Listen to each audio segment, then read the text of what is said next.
저는 강동구에서 홀로 서기를 시작한 30대 후반 여성입니다. 저는 괘씸한 남편을 폭로하기 위해서 이렇게 사연을 적어보내게 되었어요. 제 주변 사람들에게도 할 수 있지만 사람들이 처음에는 남편 욕을 해주다가도 시간이 지나면 끼리끼리라며 저까지도 욕을 하는 모습을 보고는 이런 얘기는 주변 지인들에게 하면 안 되겠다 싶더라고요. 저 혼자라면 그래도 내가 잘못한 것은 없기에 그냥 못 들은 척 할 수도 있겠지만 나중에 아이들 귀에도 들어갈 수 있으니 조심하게 되더라고요. 이런 상황이다 보니 답답한 제 속을 어디에다 풀 수 있겠어요. 그래서 이렇게 저를 아무도 모르는 곳에 제 사연을 적어보게 되었습니다. 다른 사람들은 어떨지 모르겠지만 저는 도박이랑 여자 두 가지는 절대 안 된다 생각하는 사람입니다. 그런데 제 가까이에 이보다도 더한 짓을 한 사람이 있었고 그 증거를 사람들 앞에 꺼내놓는 순간 남편은 물론 동서들도 저에게 미안하다고 싹싹 빌게 되었죠. 저에게 어떤 일이 있었는지 전해드릴게요. 저는 집안에서 사랑을 듬뿍 받은 막내였습니다.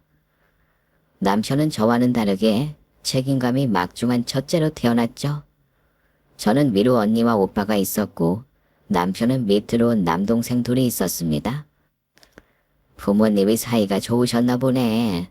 우리처럼 애를 셋이나 낳고 너희들이 인연인가 보다. 난 그때도 정부에서 애 많이 낳으라고 해서 엄마가 셋이나 낳은 줄 알았는데 아니야. 엄마 때는 아들들 구별 말고 하나만 낳아 잘기비자였어. 근데 너희들이 너무 예쁘기도 하고 너희 아빠랑 금술도 좋았으니 셋이나 낳은 거지. 너희 아빠가 좀 더 살다 갔으면 하나 더 낳았을지도 몰라. 예전에 너희 아빠가 아들 둘, 딸 둘 낳아서 키우자고 했었거든. 남편과 2년 정도 연애를 하고 결혼 얘기가 나오면서부터 엄마한테 제가 만나는 사람이 어떤 남자인지 얘기하곤 했었거든요. 양쪽 모두 자식이 셋이기도 했고 나이대도 비슷해서 그런가 엄마는 2년이라고 말씀하시기도 하셨어요. 하지만 그러면서 아빠 생각에 잠기시곤 하셨죠. 저희 아빠는 제가 대학생이 되었을 때 갑작스러운 사고로 돌아가시게 되었어요. 그래서 그때부터 저희 집안의 남자는 오빠 한 명뿐이었습니다. 큰오빠라 의지가 많이 되기도 하고 든든한 적도 많았어요. 제 가정사를 듣고 남편은 저희 오빠를 생각해주곤 했었죠. 형님 혼자 남자라 고생이 많으셨겠네. 언니분은 아직 만나는 사람도 없는 거지? 언니는 결혼 안 한다고 못 박았거든. 이럴 줄 알았으면 빨리 결혼 날짜 잡을 걸 그랬네.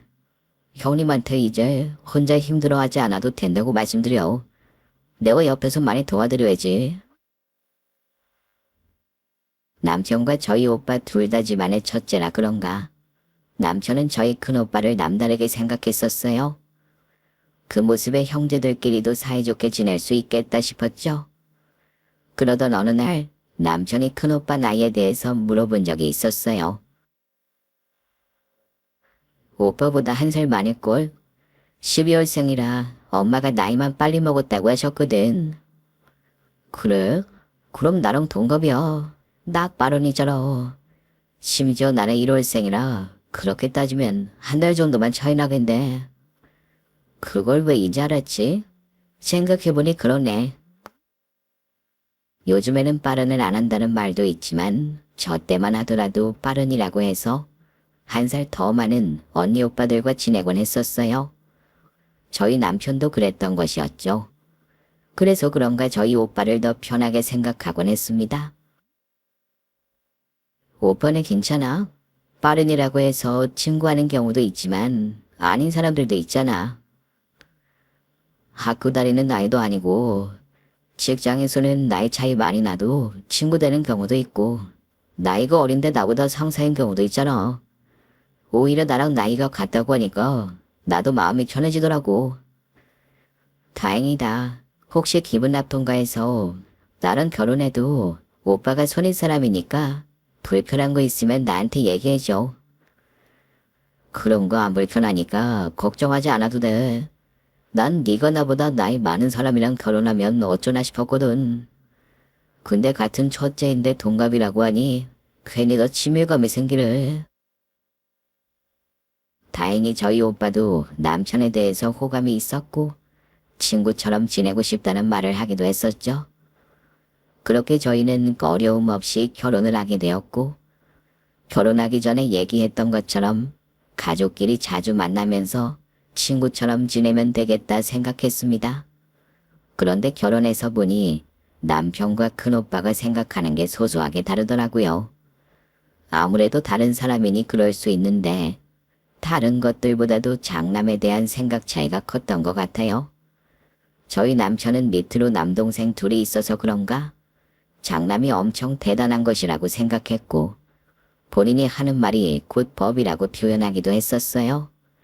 그런데 저희 오빠는 장남이라고 해서 특별한 거 없고 자식이라면 모두 똑같이 해야 한다고 생각하는 편이었죠. 이런 생각 차이를 확인한 게 저희 엄마 생신 때였어요. 결혼하고 얼마 안 돼서 친정엄마가 생신이셨기에 온 가족이 다 같이 모여서 어떻게 준비할지 얘기했죠.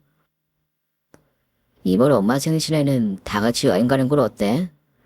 둘째랑 엄마랑 같이 다니면 짝도 잘 맞을 것 같은데. 그것도 괜찮은 것 같은데. 요즘에는 생신기념 여행도 많이 간다고 하더라. 저랑 오빠는 결혼한 상황이었고 둘째 언니는 만나는 사람도 없었거든요. 그런데 엄마는 저희의 말을 들으시고는 친구들이랑 같이 여행을 가고 싶다고 하셨어요. 여태까지 혼자 자식들 건사하느라 엄마는 친구들이랑 여행 간 적이 한 번도 없는 것 같더라고요. 그 생각이 들면서 이제 엄마도 친구들과 즐기고 싶으신 것 같아 보였습니다. 그래서 친정엄마 생신 기념으로 우리가 여행을 보내드리자는 말이 나왔어요. 엄마 생신 때는 간단하게 밥 먹고 생일 촛불 정도만 하고 이번에는 선물이나 용돈 대신 여행 경비를 저희 삼남매가 드리기로 말이 나왔죠. 둘째 언니가 알아보니 엄마가 가는 곳이 유럽이나 그런 곳도 아니고 동남아였기에 3박 4일 정도 생각했을 때 150만 원 정도면 충분하다고 생각했습니다. 그래서 각자 50만 원씩 보태기로 했죠. 50만 원씩이면 부담 없어서 괜찮네. 우리 이참에 가족기 하나 들을까? 그걸로 우리 여행 가도 되는 거고 가끔씩 비싼 밥 먹으러 가도 되는 거고. 그것도 좋은 생각이네. 이렇게 돈이 딱 떨어지면 모르겠는데 안 떨어지는 경우는 애매할 때도 있잖아. 이번에 엄마 여행 보내드리고 나서 가족계 하나 하자. 근데 150만 원 정도면 충분하겠지? 돈 모자라진 않겠지. 엄마가 자유여행으로 가시는 것도 아니고 가이드 껴서 패키지 여행으로 가시거든. 찾아보니까 그런 여행들은 저렴하면 4, 50만 원이고 가격대가 있어도 150이더라. 우리가 드린 돈으로 충분해. 그럼 다행이네. 남은 돈이야 엄마 용돈 하라고 말씀드리면 되는 거니까. 그렇게 엄마 생신 기념 여행이 잘 마무리되었다고 생각했는데 예상치도 못한 곳에서 불만 소리를 듣게 되었습니다. 저희가 큰 오빠네 모여서 엄마 여행 계획을 쓸 때에도 남편은 관심 없는 듯한 행동을 보였어요. 그때는 아무래도 장모님 여행이다 보니 이런가 보다 싶은 생각에 조금 서운했지만 티내지 않으려고 했습니다.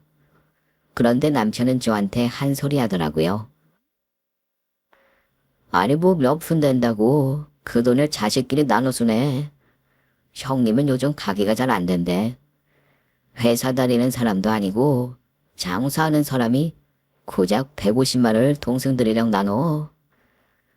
150만 원이 적은 돈도 아니고 엄마 생신기념으로 보내드리는 거니까 자식 다 같이 해야 의미가 있지. 그건 핑계지. 아무리 봐도 형님 가게가 잘 안 되는 것 같아. 아니 우리 엄마 여행 보내드리는 거랑 오빠 가게가 무슨 상관인데? 아니 그렇잖아. 장남이 돼서 어머니 여행 보내드린 비용 정도는 그냥 해줄 수 있는 거 아니야. 그걸 왜 오빠 혼자 내? 나도 언니도 자식이고 지금 우리가 형편이 안 좋은 것도 아니잖아. 남편은 제 말에 쯧쯧 소리를 내며 한마디 했습니다. 자고로 말이야. 장자의 권리는 팥죽 한 그릇으로 파는 게 아니다. 라는 말도 몰라? 그게 무슨 말이야? 무슨 팥죽? 누가 그랬는데? 장남이라는 자리가 그만큼 중요하고 책임이 따라야 된다는 거야. 그 당시에는 남편이 무슨 말도 안 되는 소리를 하나 싶은 생각에 그냥 넘겼거든요.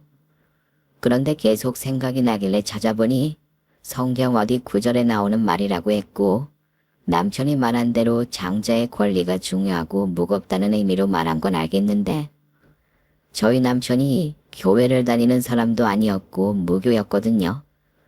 집안마다 생각하는 게 다를 수 있으니 그런가 보다 하면서 넘어갔습니다. 남편도 저처럼 우리 집 분위기를 알게 되었으니 이제 서로 각자의 집안일에 대해서 언급하지 않을 거라고 생각했어요. 이날 이후로도 저희 친정집에서 생기는 모든 일들을 저희 삼남매가 힘을 합쳐서 해결하려고 했습니다. 남편도 처음에는 이상하다고 했지만 어느샌가 시댁에 일이 있으면 서방님들한테 돈을 요구하곤 했었어요. 그 모습을 보면서 남편도 변해가는구나 싶었습니다. 연애 때나 결혼 초나 남편은 책임감이 강한 스타일이었어요. 그래서 본인이 장남이기에 시부모님을 책임져야 한다. 집안의 가장이 본인이니 가족들을 자기가 먹여 살려야 한다는 생각이 강했거든요. 물론 남편이 다른 형제들에 비해서 받은 것이 많았다면 그렇게 생각할 수 있지만 남편은 그런 것도 아니었는데 본인이 다른 동생들에 비해서 시댁의 대소사를 책임져야 한다고 생각했습니다. 그런데 시부모님이 자식들을 차별하면서 키운 것도 아니었고 장남이라고 해서 특혜를 준 것도 아니었거든요. 그러다 보니 어느 순간 남편도 저희 친정형제들처럼 동생들과 같이 상의하고 해결하려고 하는 모습을 보였던 것이었죠. 그 뒤로 저는 두 아이를 연년생으로 낳게 되었어요. 둘을 낳고 나니 더 이상은 엄두가 안 나더라고요. 아마 1살 터울이라 더 힘들었던 것 같아요. 둘째를 낳은 뒤로는 셋째가 바로 생기지 않도록 조심했고 돌이 가까워지자 친정엄마의 몸 상태가 안 좋아지기 시작했습니다. 병원에서는 뭐래? 괜찮아지고 있대. 엄마도 연세도 있고 원래 몸이 약하셨잖아. 지금처럼 병원 꾸준히 가면서 챙겨드리면 괜찮아지실 거야. 오빠가 고생이네. 내가 도와줄 수 있으면 도와주고 싶은데. 둘째가 이제 막 돌전했잖아. 우리가 알아서 할 테니까 넌 애들이나 잘 키워. 그게 우리 도와주는 거야. 그 당시 친정오빠가 엄마와 가까이 살았기에 병원에 자주 모시고 갔었어요. 저는 애들을 키우고 있는 바람에 정신이 없어서 친정엄마한테 자주 가지도 못했습니다. 하루는 그게 마음에 너무 걸리더라고요. 그래서 남편에게 푸념을 늘어놓았어요. 이번 주는 내가 가서 엄마 병원 모시고 다녀오려고. 당신 애도 좀 봐줘. 왜 형님이 시간이 안 되신데? 형님이 그렇게 해달라고 부탁하신 거야? 그런 건 아닌데 그냥 내가 마음이 쓰여서 매번 오빠가 엄마 챙겨주는데 이렇게라도 도와주고 싶다라고. 형님이 장남인데 당연한 거지. 난 또 뭐라고. 그리고 예전에 당신이 형님한테 도와주고 있냐고 물어봤을 때 형님도 애들이나 잘 키우라고 하셨잖아. 남편은 장남이 돼서 당연한 거 아니냐고 했고 결국 이번에도 저는 엄마를 모시고 병원에 가진 못했습니다. 애들이 좀 더 크면 그때 내가 더 많이 친정을 챙겨야겠다 생각만 했어요. 그러던 어느 날 친정오빠한테 연락이 왔습니다. 다른가 아들아, 엄마 모시고 병원 가는 길에 차가 퍼졌거든. 내가 차 좀 빌려 탈 수 있을까? 남편한테 물어볼게. 난 차 안 쓰고 남편이 출퇴근할 때 쓰거든. 그러면 한번 물어봐줘. 차소리 맡기는 동안만 부탁할게. 친정오빠가 저에게 처음 한 부탁이었기에 저는 남편에게 이러한 상황을 설명하며 며칠이라도 자동차를 빌려주는 건 어떻겠냐고 물어봤죠. 그런데 남편은 냉랭하게 반응했습니다. 뭐? 그럼 나는 걸어다니라고? 요즘 같은 땡볕에 넌 네 남편 생각을 안 하냐? 무슨 땡볕이야. 우리 집 근처에 지하철역이 있고 지하철 타고 가면 회사 바로 도착하잖아. 아침부터 사람들한테 치여서 출근하라는 거야? 형님이 차를 다른 곳에서 빌리던가 하라고 해. 그리고 형님한테 차 빌려드리면 우리는 아무것도 못 갈 거 아니야. 남편이 주로 쓰는 자동차였기에 친정오빠한테 안 될 것 같다고 얘기하며 남편이 말한 대로 차 빌려주는 곳에 대해서도 얘기해 줬습니다. 며칠 동안 필요한 거면 차 빌려주는 곳 이용해보는 건 어때? 우리도 차가 안 되기도 하고 남편이 주로 타고 다녀서 어려울 것 같아. 차 빌리게 되면 내가 돈 반 정도는 부담할게. 내 차가 망가졌는데 왜 네가 부담을 해? 괜찮아. 안 그래도 차가 오래돼서 그런 것 같아서 이참에 차 살까 알아보고 있어. 그리고 며칠 뒤 남편이랑 같이 친정에 갔습니다. 주차하고 자동차에서 내리는데 건너편에 친정오빠가 보이더라고요. 못 보던 자동차에서 나왔길래 다가가 새로 장만을 샜냐고 물어봤는데 같이 내린 둘째 언니가 어떻게 된 상황인지 얘기해 줬습니다. 차 살까 고민하는 것 같더니 결국 하나 산 거야. 너무 좋아 보인다. 엄마랑 나랑 돈 모아서 오빠 차 한 대 사줬어. 혼자서 엄마 챙기는 것 때문에 미안하기도 했는데 오빠 차 망가졌다고 해서 처음에는 내 차를 줄까 했는데 이참에 한 대 뽑아주는 것도 괜찮을 것 같아서. 그럼 나한테 더 말을 하지. 어느 정도 돈을 보태줬을 텐데. 나는 결혼도 안 했고 엄마도 돈 쓸 일이 뭐 있겠어. 근데 너는 애 둘 키우느라 들어가는 돈이 많잖아. 괜히 너 부담 가질까봐 말 안 했어. 오빠는 둘째 언니의 말에 머쓱해하는 표정을 지었고 엄마랑 언니는 활짝 웃으며 얘기했습니다. 큰 오빠가 신경 써주는 것을 가족 모두 알고 있었기에 이 기회에 오빠 차를 장만해 준 것이었죠. 다들 저와 같은 마음이었던 것 같아요. 물론 제가 아이들을 키우고 있었기에 여유가 없었지만 아무것도 안 하는 건 아니다 싶어서 오빠한테 다른 거 필요한 건 뭐 없냐고 물어봤고 오빠는 그런 저에게 이렇게 신경 써주는 것만으로 충분하다고 웃으며 얘기했습니다. 이런 언니 오빠가 있어서 나는 참 감사하다는 생각이 들어 남편을 쳐다보았는데 남편은 저와는 다르게 안 좋은 표정을 하고 있었습니다. 사실 이때까지만 해도 따로 얘기를 안 해준 부분에 대해서 서운해서 그런 거라고 생각했어요. 저희는 무슨 일이 있든 서로 상의해서 결정을 하곤 했었거든요. 그런데 이번에는 저희 빼고 내린 결정이었기에 남편이 이런가 싶었는데 그것 때문에만 그런 건 아니었습니다. 당신 집안 이상한 거 아니야. 힘든 건 나눠서 하고 좋은 건 장남이 혼자 먹는 게 말이 돼. 우리가 뭘 힘든 걸 했는데 당신이 우리 엄마 모시고 병원이라도 한번 가봤어? 그래도 장모님 아프셔서 우리가 주말에 한 번씩 갔었잖아. 해주실 거면 다른 자식들도 얼마 정도 떼주던가. 장남만 챙겨주는 게 말이 돼?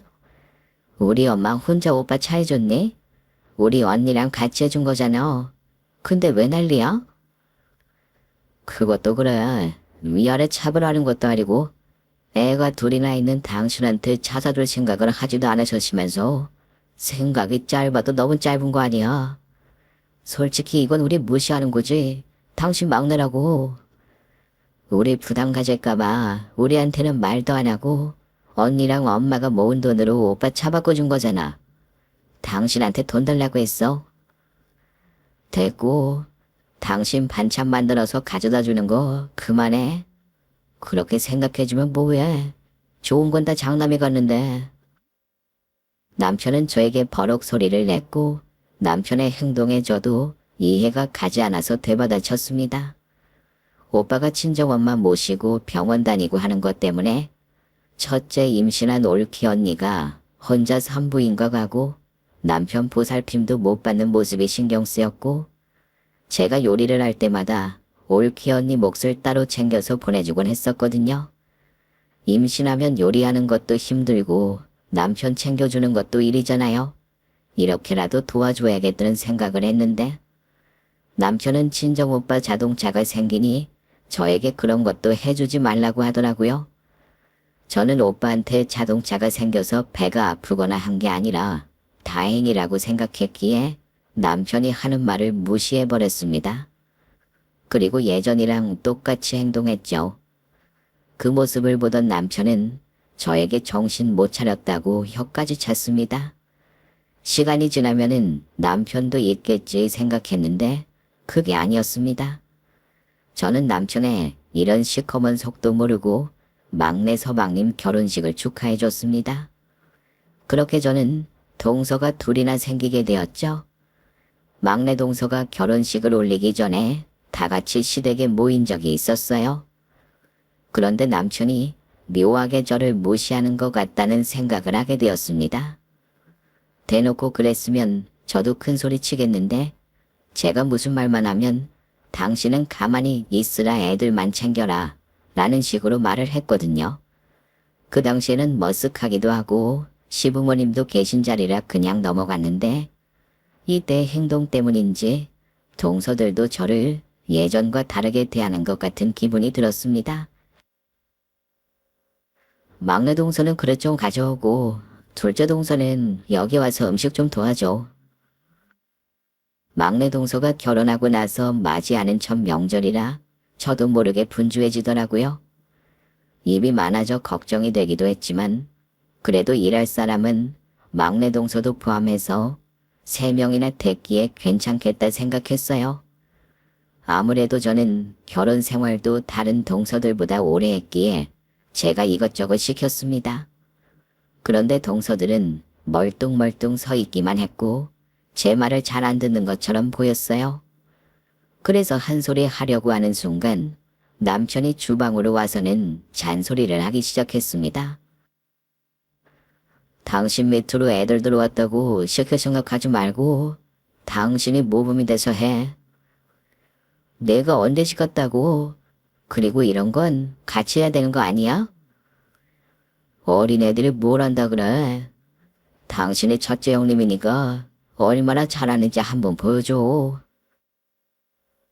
남편의 말에 동서들은 서로를 마주보며 웃었습니다. 저를 비웃는 것 같아서 기분이 안 좋더라고요. 이건 그냥 넘어갈 수 없겠다. 한마디 해야겠다고 생각한 순간 시어머니가 저희 모두를 거실로 부르셨습니다. 이번에 막내도 결혼했으니 다 같이 가족여행이나 가자. 친구들 보니까 손주들 더 많아지기 전에 가는 게 편하다더라고. 당시에는 저희만 애가 둘이나 있었고 둘째 동서는 결혼한 지 1년도 안 됐고 막내 동서는 엊그제 결혼했기에 둘 다 아직 아이가 없었습니다. 저도 어른들이 많으면 애 봐줄 사람들이 많아지는 것이다 보니 지금 가족여행 다녀오는 것도 나쁘지 않겠다 생각했어요.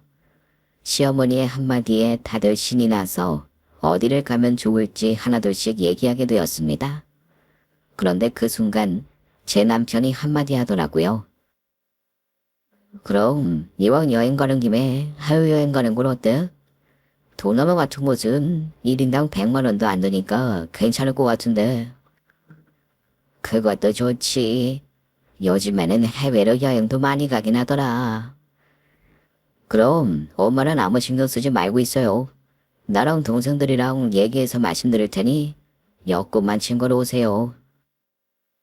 그렇게 시댁가족 여행은 해외로 가는 방향으로 얘기가 나왔고 장남인 남편의 주도해 거의 매일같이 서방님과 모여서 회의하기 시작했습니다.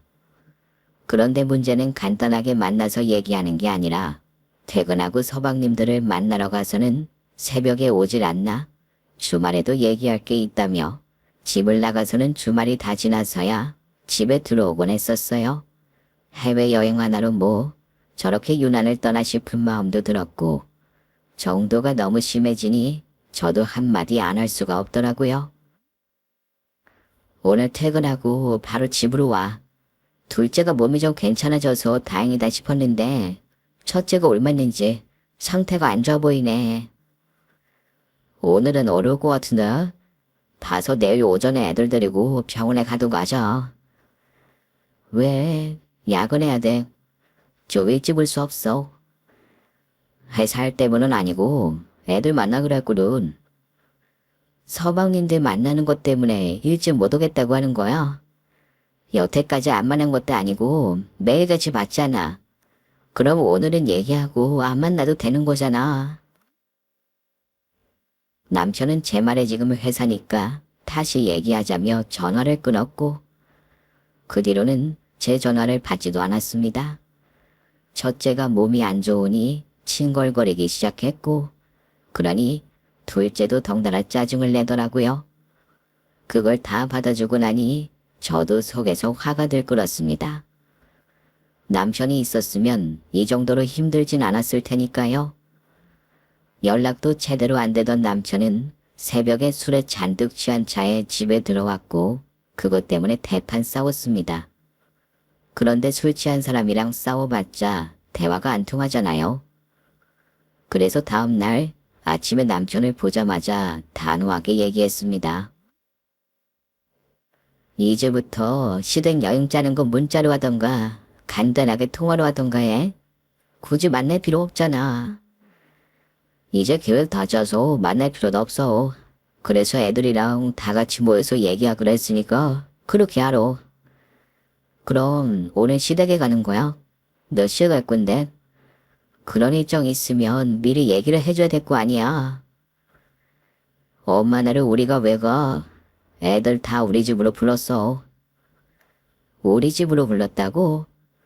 애 둘 다 몸 상태 안 좋고 지금 집도 이 모양인데 왜 우리 집으로 불러?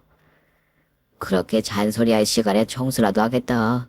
애들 아픈데 데리고 다니면 더 힘들 것 같아서 일부러 우리 집으로 부른 거잖아. 당신 생각해줘도 이 모양이니 내가 뭘 해주고 싶지가 않아. 지금이라도 서방님 댁으로 간다고 해. 어떻게 나한테 말도 안 하고 당신 마음대로 손님을 집으로 불러. 이건 경우가 아니지. 제 말에 남편은 저를 한참 동안 노려봤고 그 순간 초인종이 울렸습니다.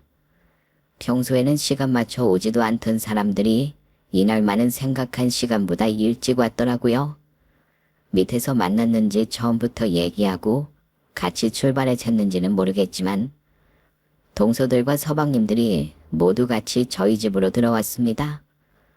아이들은 방에서 잠을 자고 있었기에 문을 닫고 저도 거실로 나왔죠. 그렇게 다 같이 거실에 앉아 있는데 남편이 저에게 으스대면서 말하기 시작했습니다. 내와 특별히 당신 위해서 이번 여행 경비는 나눠내기로 했어. 당신 나눠서 내는 거 좋아하잖아. 각자 여행 경비 100만 원씩 내기로 했는데 우리는 애가 둘이잖아. 큰애 몫은 내가 낼 테니까 둘째 몫은 당신이 내. 그럼 당신이 총 200만 원 보내면 돼. 주말까지 보내. 그게 무슨 말이야? 나 혼자 200만 원을 내라는 거야? 한 번 말할 때 제대로 들을 수 없어. 1인당 100만 원씩이고 당신의 둘째 모까지 해서 200만 원 주말까지 보내라고. 내가 그 돈이 어딨어. 지금 둘째 낳고 회사도 무급으로 육아휴직 냈잖아. 그럼 친정 가서 여행비 받아오던가. 제 말에 남편은 다짜고짜 친정에 가서 돈을 받아오라고 하더라고요. 제가 어이가 없는 표정으로 남편을 쳐다보니 남편도 할 말이 많았는지 쉬지 않고 얘기하기 시작했습니다. 여태까지 처가에 들어간 돈도 많은데 이제는 어느 정도 받아야 될 거 아니야. 당신 돈이 뭐가 얼마큼 들어갔는데? 아니 들어간 돈이라도 있어? 아 왜 없어? 내가 처가 갈 때마다 쓴 주유값을 그 돈 한 번이라도 주신 적이 있어? 형님한테는 자동차도 새로 뽑아주고 하는데 당신 엄마한테 가서 여행비 보태달라고 해. 아니면 당신 언니한테 달라고 하던가. 어차피 결혼도 못하니까 돈 쓸 것도 없잖아. 몇 천만 원도 아니고 몇 백만 원인데 당신이 말하면 그 자리에서 보내주겠지. 남편은 낄낄거리며 말하기 시작했고 그 말을 듣던 서방님과 동서들까지 웃기 시작했습니다. 사람 하나 바보 만드는 게 이렇게 쉽구나 싶은 생각이 들면서도 다른 사람도 아니고 자기 애 낳고 살아주는 마누라한테 이럴 수가 있나 싶어 착착한 기분이 들었습니다. 동물원에 갇힌 원숭이처럼 저를 가운데 두고 비웃는 것 같았고 당황스러운 마음에 저는 아무 말 하지 못했죠. 그러니 남편이 저를 보더니 손짓하기 시작했습니다. 왜 돈이 없소? 그럼 내가 대신 내줄까? 아니면 당신 몫을 우리 형제들이 나눠서 내줄까? 근데 생각해보니까 그러면 공평하지가 않네. 당신 그런 거 싫어하니까 안 되겠네. 그냥 친정에서 받아와. 그럼 여행에 데려가 줄 테니까. 그 순간 남편이 나와 키싸움을 하고 싶은 건가 생각이 들었고 서방님들과 동서들을 모아놓고 친정을 무시하고 싶어서 안달난 사람 같았습니다. 단 둘이 있을 때 이런 말을 했어도 오만 정이 떨어졌을 텐데 동서들이나 서방님을 모아놓고 이런 소리를 하는 남편에게 인간적으로 갖고 있던 정마저도 떨어지고 말았습니다. 이걸 어떻게 해야 하나 싶었는데 동서들이 나서기 시작하더라고요. 형님, 그냥 아주버님한테 죄송하다고 말씀하시고 같이 여행 가요. 아주버님이 말씀 들어보니 서운한 게 많으신 것 같더라고요. 그게 무슨 말이야? 그리고 동서는 아무것도 모르면 가만히 있는 게 나을 것 같은데? 저랑 남편의 사이가 좋아서 저한테 미잘고잘 다 얘기해 주거든요. 그래서 들어봤는데 솔직히 형님이 너무하신 것 같던데? 내가 뭐가 너무한데? 드러나 보자. 아주버님이 처가댁에 이것저것 신경 써주시는데 처가댁에서는 뭐 하나 챙겨준 거 없으시다면서요? 저희 남편이 그러는데 자기 같아도 형처럼 행동할 것 같다고 했어요. 그래서 저는 제 남편이 서운해하지 않게 잘 챙겨주거든요. 동서의 말에 서방님은 맞장구를 치셨고 남편은 저한테 비아냥거리면서 그것뿐라며 네가 제대로 행동을 안 해서 자기가 그런 거라는 식으로 얘기하기 시작했습니다. 동서 말을 들어보니 어떻게 해결해야 할지 딱 답이 나오더라고요. 그래서 제가 말없이 방으로 들어가니 남편이 큰 소리로 짐 싸서 친정 가려고 그러는 거냐고 했고 그 말에 거실에 있던 모든 사람들이 웃기 시작했습니다. 그런데 저는 짐을 챙기려고 방에 들어온 게 아니었어요. 노트북을 가지고 거실로 나가니 다들 휘둥그레한 얼굴로 저를 쳐다보고 있었습니다. 남편보다도 저는 동서들이 괘씸하다는 생각이 들었고 동서들에게 보여줄 게 있다고 얘기했죠. 내가 이 사진을 이렇게 요긴하게 쓸 줄 몰랐는데 솔직히 동서들은 결혼한 지 얼마 안 되기도 했고 막내 동서는 이제 막 한 달 정도 됐나? 그래서 내가 이걸 보여줘야 하나 했거든. 근데 나 혼자 보기는 너무 아까워서. 그렇게 저는 노트북을 펼쳐서 사진을 화면에 띄웠고 동서들에게 보여주었습니다. 그런데 그 사진을 본 동서들만 얼굴이 굳어진 게 아니라 서방님 남편 어느 누구 하나 웃지 못했죠. 저도 이 사진을 서방님과 동서들이 왔을 때 받았거든요. 화장실에 잠깐 들어간 사이에 동네 지인한테 문자가 온 걸 확인했고 저희 남편만 있는 사진이었다면 당장 뒤집었겠지만 결혼한 지 얼마 안 된 동서들도 있었기에 이걸 어떻게 말을 해야 하나 조심스러웠습니다. 어제 서방님과 만난다는 사실은 알고 있었지만 그 장소가 술집일 거라고는 생각도 못했고 심지어 여자를 끼고 술 마시는 곳인 걸 어떤 사람이 상상했겠어요. 그런데 남편도 저희 동네에서 먹으면 누군가 본인을 볼 거라고 생각을 했는지 다른 동네에 가서 크짓거리를 하고 있었던 것이었어요. 세 형제가 얼마나 치밀했는지 제 지인이 친정에 가지 않았더라면 이 사실을 몰랐을 거예요. 그런데 동서들이 저한테 하는 행동을 보니 저도 동서들을 생각해 줄 필요가 없다고 느꼈고, 그 자리에서 제 남편과 서방님 셋이서 여자들과 붙어 앉아 술을 마시고 있는 사진을 보여준 것이었습니다. 그리고 남편에게 한마디 했죠. 여자들하고 술 마시면서 결정한 게 고작 아픈 네 아이 돌봐주란 마누라한테 여행비 받아낸다는 생각이냐? 그리고 동서들 앞에서 난 무시하면서 네 자존감 챙기고 싶었냐? 사람이 어떻게 그래? 너랑은 오늘 이후로 완전히 끝이고 우리 애들 볼 생각 하지 마. 제 말에 남편은 창백하게 질린 얼굴로 저에게 미안하다고 사과하며 다가오기 시작했는데, 그 순간 저는 남편이 너무 더럽다고 느껴졌고 뺨을 힘껏 내리쳐 버렸습니다. 그 소리에 막내 동서는 집 밖을 나가버렸고, 둘째 동서는 서방님을 붙잡고는 사진에 대해서 해명하라고 했습니다. 그 순간 막내 서방님이 저한테 와서는 성질을 부리더라고요. 납작 엎드려서 죄송하다고 빌어도 모자랄 판에 자기 결혼 생활 어쩔 거냐고 저에게 따졌죠. 형수님, 잠시만요. 지금 너무 흥분하신 것 같은데 이러시면 어떡해요? 저 일은 어떡하라고요? 그러게 평소에 행실을 잘했어야지. 네가 더러운 걸 왜 나한테 난리야? 말씀이 너무 심하신 거 아니에요? 그리고 지금 저희 결혼한 지 얼마 되지도 않았는데 형수님 때문에 이혼하게 되면 어떻게 책임지실 거예요? 야, 내가 너보고 술집 가서 여자 끼고 술 마시라고 했어? 탓을 할 거면 네 형 탓을 하던가. 어따 대고 큰 소리야. 너 나한테 더 심한 말 듣기 싫으면 당장 내 집에서 나가. 그 순간 아이들이 울기 시작했고 저희 집이 정말 아비규환이 되어버렸습니다.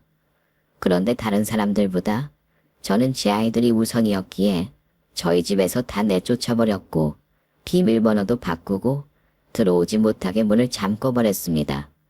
그리고는 아이들을 챙기고 저는 변호사 사무실에 전화를 돌리기 시작했어요. 합의로 하는 것보다는 이혼 소송으로 사람들에게 알리고 싶었거든요. 시부모님도 이 소식을 들으셨는지 한 번은 남편을 데리고 저희 집에 찾아오신 적이 있었어요. 솔직히 시부모님이 아무리 좋은 분이라도 그렇지 발은 안으로 굽겠지 싶었어요. 그런데 저희 시부모님은 그러지 않으셨습니다. 제 앞에서 남편 보고 무릎 꿇고 빌라고 했고, 그 두 분도 저에게 허리 숙여서 미안하다고 사과하셨습니다.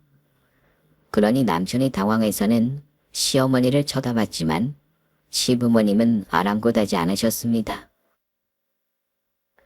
내가 아들을 잘못 키웠다. 아들한테 얘기 들었는데 이건 우리가 사과해야 되는 문제 같아서 이렇게 찾아왔다. 용서하고 참고 살라는 말은 안 하마. 근데 내 자식 때문에 네가 힘들어질 것 같아 미안하구나. 네가 원하는 대로 해주마. 들어보니 이혼 소송 준비한다고 하던데 그러지 말고 그냥 이 집 네가 갖고 양육비도 애들 한 명씩 100만 원씩 보내주마. 우리가 자식을 잘못 키웠으니 우리가 책임져야 되는 게 맞는 것 같다. 시부모님의 태도에 저는 이혼 소송을 취하하고 남편과 협의 이혼을 하게 되었습니다. 그런데 남편이 이건 아니지 않냐고 난리를 치기 시작했어요. 우리 엄마 아빠가 좋은 사람이라서 이렇게 해주는 걸로 의기양양한 것 같은데 너 이걸로 한몫챙길 생각하지도 마. 지금 시부모님 봐서 너랑 협의 이혼하려는 거야. 이혼 소송으로 어디 너 한번 개털 한번 만들어줘. 네가 나를 어떻게 개털로 만들어? 네가 개털이 됐으면 됐지. 그리고 당장 내 동생들한테 가서 미안하다고 사과해. 당신 때문에 우리 삼형제 모두 이혼당하게 생겼어. 너희 셋은 시부모님이 어디서 주워왔니? 어떻게 시부모님 닮은 애가 하나도 없어. 그리고 그건 걔네들이 나한테 와서 미안하다고 사과해야 되는 게 아니라 동서들이 나한테 와서 고맙다고 해야 되는 거야. 걔가 똥을 끊지. 결혼 생활하면서 이런 일 없을 것 같아? 애 없을 때 정리하게 해줬으면 나한테 고맙다고 해야 되는 거야. 남편은 저랑 이혼하는 날까지 정신을 못 차리더라고요. 정말 시부모님 때문에 참자하고 넘겼고 결국 저는 아이들과 사는 집과 양육비 1인당 100만 원씩 매달 200만 원을 받게 되었습니다. 그리고 나서 더 이상 남편을 볼 일이 없겠다 생각했는데 하루는 저희 집에 울면서 찾아와서는 납작 엎드려 빌기 시작했어요. 이혼하는 동안 저에게 미안하다는 말 한마디 안 했던 사람이기에 갑자기 왜 이러나 싶었는데 알고 보니 시댁에서도 내놓은 자식 처지가 되었더라고요. 제가 다 같이 있을 때 보여준 사진 때문에 둘째랑 셋째도 이혼하는 만에 말이 나왔고 둘째는 다시는 이런 일 없을 거라고 납작 엎드렸고 둘째 동선의 친정에 자랄해서 그런가 한 번은 넘어가 주겠다고 했던 것 같아요. 그런데 셋째는 결혼한 지 얼마 안 되었기에 결혼 없던 일로 하자는 말까지 나오게 된 것이었죠. 그래서 시부모님까지 찾아가서 싹싹 빌었고 처가살이하는 조건으로 간신히 용서를 받았다고 들었습니다. 제 일도 아니고 동서들의 일이었기에 저는 신경 쓰지 않으려고 했어요. 그런데 하루는 막내 동서가 전화해서는 미안하다고 하더라고요. 나랑 더 연락할 일 없지 않아? 이제 서로 얼굴 볼 사이도 아니잖아. 죄송하다는 말씀은 해야 될 것 같아서요. 처음에는 어떻게 그런 사진을 보여줘서 이런 일을 만드나 싶었는데 돌아보니 형님이 잘못한 건 아무것도 없다는 생각이 들더라고요. 그리고 너무 아주버님 말씀만 듣고 형님을 무시했던 것 같아요. 죄송해요. 알았으면 됐어. 들어보니까 그냥 덮고 살기로 했다며? 그러면 동서도 더 생각하지 말고 살아. 그래야죠. 근데 더 늦기 전에 사과드리고 싶어서 연락드렸어요. 동서들에게 전화를 받을 거라는 생각을 못했던 터라 막내 동서의 전화에 어안이 벙벙하긴 했지만 그래도 사과를 받으니 조금은 마음이 풀리는 기분이 들었습니다. 이왕 이렇게 된 거 동서들은 잘 잊고 살았으면 하더라고요. 이제 더 이상 시댁 식구들과 엮일 일이 없겠다 생각했는데 하루는 남편이 찾아와서는 저에게 빌면서 시부모님한테 얘기 좀 해달라고 하기 시작했습니다. 내가 이렇게 당신한테 빌었다는 거 엄마 아빠한테 얘기 좀 해줘. 나는 보지도 않으시려고 한단 말이야. 내가 그걸 왜 해줘야 되는데 당신이 알아서 하던가. 장남하더니 장남도 별거 없네. 우리 부모님이 나한테 이러실 줄 몰랐어. 당신이 생각해도 우리 부모님이 너무한 거 아니야? 아니, 너희 부모님이 제대로 된 거고 네가 이상한 거지. 그리고 요즘 세대의 장남이 뭐라고. 네가 장남이라고 시부모님을 특별히 챙기기라도 했어. 아무리 그래도 장남은 장남인 거잖아. 다른 사람도 아니고 부모가 돼서 이러는 게 말이 돼. 그리고 솔직히 엄마 아빠가 나 말리지만 않았으면 당신한테 그렇게 다 주고 이혼하지도 않았어. 처음에는 그래도 본인의 잘못을 아는 것 같더니 점점 화가 났는지 언성 높여 말하기 시작했습니다. 그 모습을 보니 시부모님이 남편에게 어떻게 됐는지 안 봐도 비디오더라고요. 시부모님 동네에 사는 친구한테 들었는데 한 번은 거리에서 큰 소리가 날 정도로 난리를 쳤다고 들었습니다. 저번에 사람들이 모여있길래 왜 그런가 싶어 나도 갔었거든. 근데 정말 가관도 아니었어. 너희 남편은 삿대질하고 부모님들은 없는 자식이라고 생각할 걸 아시던데. 시부모님한테 아들이 전남편 한 명만 있는 것도 아니었으니 아쉽진 않으셨겠지. 그리고 하는 행동 보면 보이잖아. 갱생시키느니 그냥 버리는 게 낫다 생각하셨겠지. 그런 거 같더라. 근데 너희 남편은 인정을 못하겠는지 길거리에서 부모가 돼서 어떻게 그러냐고 고래고래 소리를 지르더라. 집에서도 쫓겨난 것 같던데. 친구 말을 들어보니 이혼하고 시댁으로 돌아간 전 남편을 시부모님도 외면하신 것 같더라고요. 그러니 전 남편은 그거에 화가 나서 시부모님한테 들이받은 것이었죠. 저한테도 찾아와서 시부모님 욕을 했던 사람이니 어떻게든 바뀌지 않겠다는 생각이 들었습니다. 그래도 시부모님은 괜찮으신 분들인 것 같은데 어떻게 이런 남편이 나왔을까 싶었어요. 전 남편은 어떤 곳으로도 돌아가지 못했고 혼자가 되어버렸습니다. 그래서 그런가 한 번을 저를 찾아왔는데 기가 팍 죽어 있더라고요. 저한테 불쌍한 척을 해서 동정표를 얻고 싶었는지는 모르겠지만 그렇게 떨어진 정이 붙을 거였으면 이혼도 하지 않았겠죠. 정이 붙는 건 오래 걸리는 것 같은데 떨어지는 건 정말 한순간이더라고요. 저는 이혼하고 나서 단 1초도 후회해 본 적이 없고 전 남편에 대해서 생각나지도 않았는데 전 남편은 미련이 가득 남은 것처럼 보였습니다. 하지만 저는 그런 남편의 모습에 흔들리지 않고 단호하게 행동했죠.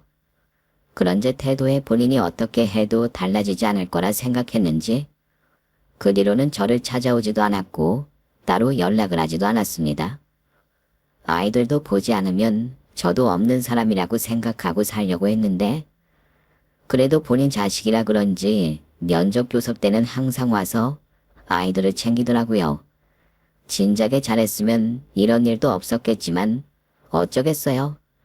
본인이 행동한 것의 대가인 거죠. 그래도 정말 다행인 게 시부모님이 제대로 된 사람들이었기에 아이 둘을 키울 때 부족한 거 없이 받고 이혼하게 된 것 같아요. 다른 사람들 말 들어보면 처음에는 시부모님이 며느리 편 들어주면서 결국 나중에는 파리 안으로 굽는다는 소리도 많이 들었거든요. 만약 그랬으면 저는 아직도 이혼 소송을 하고 있을지도 몰라요. 저희가 살던 집을 제 명의로 돌려주셨지만 그 집에서 살고 싶지 않았고 아이 둘을 저 혼자 키우는 것도 힘들 것 같아 친정집으로 들어왔습니다. 기존에 살던 집은 전세를 줘버렸어요. 팔기에는 학군이 좋아서 나중에 다시 이사 올 수도 있겠다 싶은 생각이 들었거든요. 이번에 둘째가 유치원에 들어가면서 저도 회사에 다시 복직 신청을 할 예정입니다. 사실 1년 정도만 하고 복직할까 했는데 둘째라 몸도 첫째보다 회복이 안 되기도 하고 쉴 수 있을 때 쉬는 게 좋겠다 생각했거든요. 이것 때문에 남편에게 무시를 당하니 이제는 더 열심히 살아야겠다는 생각만 드는 것 같아요. 이제 아이 둘을 혼자 키워야 하니 누구보다 성실하게 살아보려고 합니다. 이런 제 앞길을 응원해 주시길 바라며 사연 마무리하겠습니다. 오늘도 저희 채널에 와주셔서 감사드립니다. 더 좋은 이야기로 찾아뵙겠습니다. 지금까지 작은 별나주였습니다.